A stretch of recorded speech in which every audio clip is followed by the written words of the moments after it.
Moi. Tänään puhutaan Tai jääkiekosta. jääkiekosta. Me kerrotaan ne ensin meidän lempijoukkue ja sitten lempipelaajat. Puolustaja hyökkäjä. Joo. Niin, aloitatko sä varmaan? Kivipyrit. KPS. KPS. Mä aloitan. Mun SM-liigasta meillä molemmilla on Ilves. Niin on. Kerrotaan vielä maalivahtia. Maalivahti, hyökkäjä ja puolustaja. Joo. Mun lempimaalivahti on Ilveksessä toi Korpisalo. Jonas Korpisalo. Sitten paras puolustaja on Mikke Levo. Se maila. Mä varastin sen. Ja sitten paras hyökkäjä. Onko mulle Sandel hyökkäjä? Oh. On se varmaan. Niin. Mä muistan. Sandelkin. Ja sitten SM-liigasta samalla kuin toi. Ja sitten lempimaalivahti, niin kuin ihan kaikkialta maapallolta, on tietysti Tuukka Rask, Bostonin suomalainen maalivahti. Hei, ensin piti Ilveksessä se. No samat kuin nuo tuolla. Niin, jos mäkin tykkään aika paljon noista. Ilves on paras. Niin on. Niin. Mutta nähdään ihan kohta. Jatketaan. Niin, että mulla on NHL:ssä Boston ja toi Pinguis.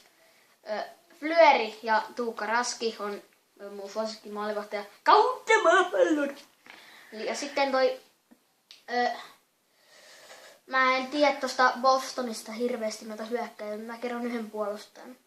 Ja sitten Pinguisissa on toi Malkkini ja toi Crosby hyökkäjä. Niin. Ja kello on... Suunnilleen. Se on vähän heijastaa sieltä. No mulla pitää näyttää vähän rikki. Eikä haittaa ketään. Ei se varmaan. Ei haittaa. Laitetaan se mun mielestä maailman paras maalivahti, mikä on niinku ihan julkistettu maailman paras maalivahti. Niin suomalainen. Niin on Tuukka Rask.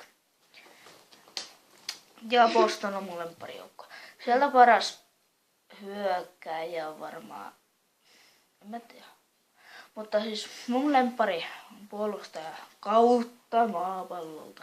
Se on aika iso jävä ja siis se, niin ja sit se laukuakin semmoista 170 suunnilleen. Jalat.